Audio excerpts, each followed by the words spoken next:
Today's video was sponsored by Roy Jenkins, a true patriot and a Kenyan nationalist at heart.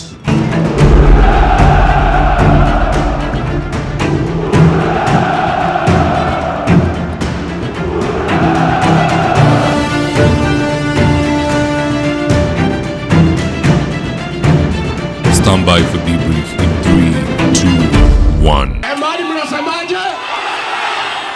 Ati amani mnasemaje? Ni one term.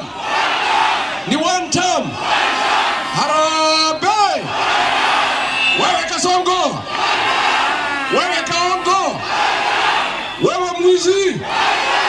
Wewe mtu ya kutanga. Wewe arabu mashamba. Wewe mtu ya kuzarau Wakamba. Kasongo aende asiende. Kasongo aende asiende. Wangapi wanasema Kasongo aende, Kasongo aende, Kasongo. Yesterday, Rigathi, Kalonzo and Eugene Wamalwa sold fear to Kenya Kwanza in ways they've never seen before. I say this because quite literally everything was designed not only to inspire hope in Kenyans, but to also sell fear in Kenya Kwanza. Now, in this video, I'll walk you through the highlights of the Imali rally and also what we can read from the same. And with no further ado, let's get after it. Number 1, Ukambani for me seems like a make or break region for this movement. And I say this because they brought out all the big guns from Degwanjiru, Kavata, Wainaina, you name it. Every member of the alliance made it. In fact, just check out the sheer size of this convoy.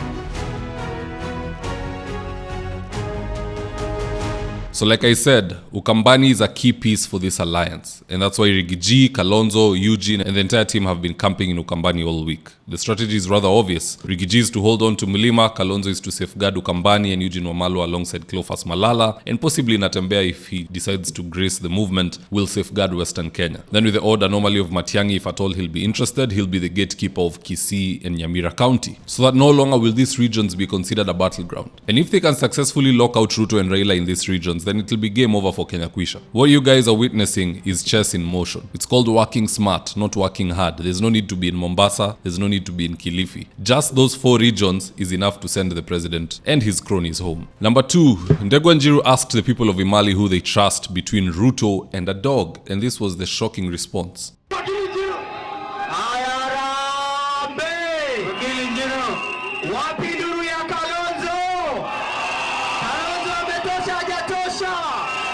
Kalonzo yuko sawa.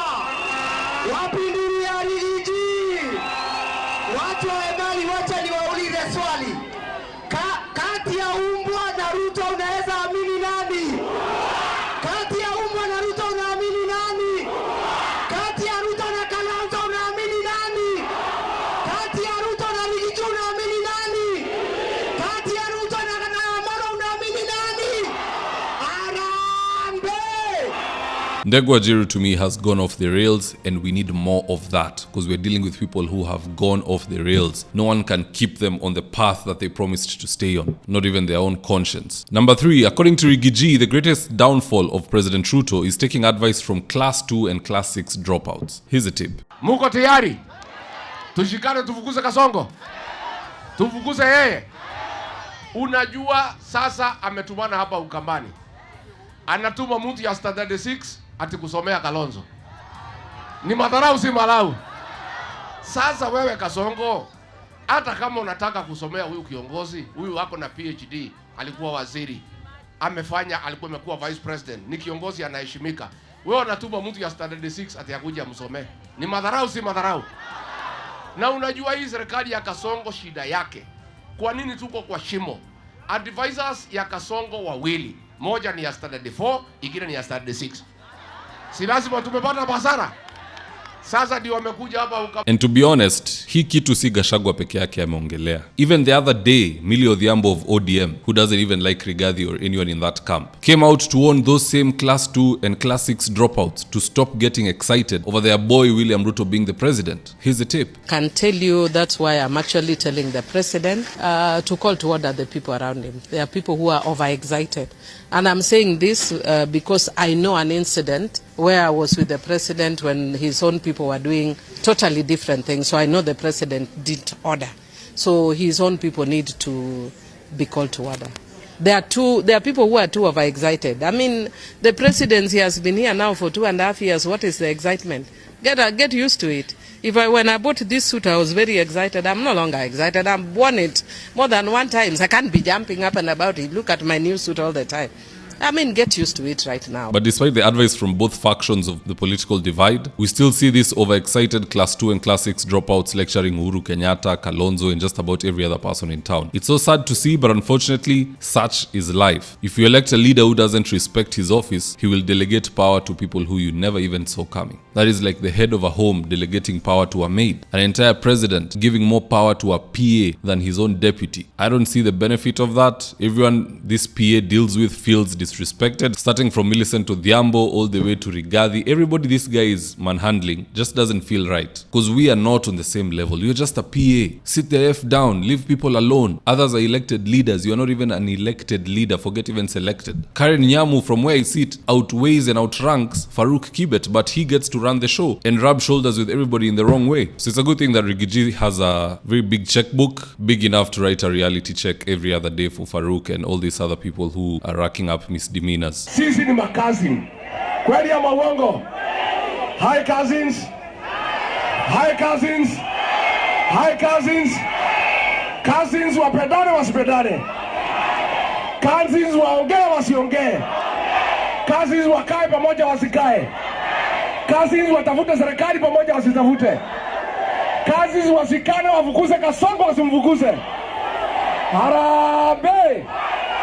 But having said that, guys, let's see how Kenyans on X perceived this rally, and I quote, "Whistleblower said, the ground has decided Ruto is a one-term president. All the millions he's dishing out is our money being misused. We need a government whose systems work for the people." Mwana Musau said, "My hometown, God is good, we are boarding the one-term ferry." Joe Brown said, "Underrated Rigathi and his tea at your own risk. They said he plays local politics at Wamunyoro. Man has just stepped out and the ground has his support. Salute." Benjamin Ochube said, "When you capture Mount Kenya, Kamba Nation, share out Luo and Western, you are good to go. You will be the president." Martin Chege said, "Wakaongo must be trembling like Napier grass tonight. Hashtag Ruto must go now." Law-abiding citizen said, "Rigathi, leave the Kamba community alone. Oh, your goose is well and truly cooked. And now, here you are, wooing anyone you think might lift you up. Do us a favor and stay away, just like you so conveniently did after the 2022 elections." But what say you guys? Do drop me your comments in the comment section below and I'll do my best to read them and to give you a response. And in the event you're here for the first time, please go on and hit the subscribe button. And if you're watching for a different platform, just head on over to YouTube, search for mzitowafula, hit the subscribe button. You're going to be getting a ton of content of this nature.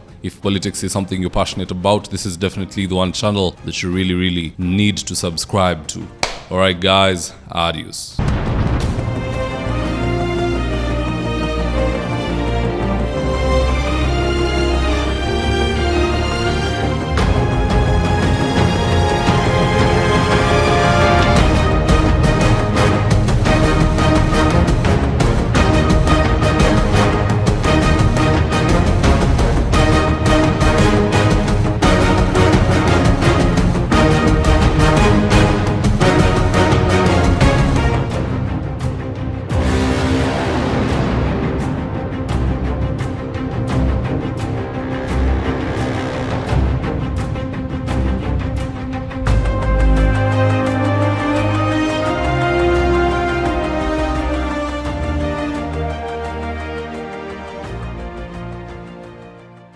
Thank you for choosing Davidwafula as your primary news platform. We put countless hours in research, recording, and editing. By showing up each and every day to watch our videos, you encourage us to generate more videos for the viewers. We are on a mission to inform, educate, and build a better tomorrow. To our thousands of followers in a world full of presidents, kings, and queens, you are the real gem. Adios.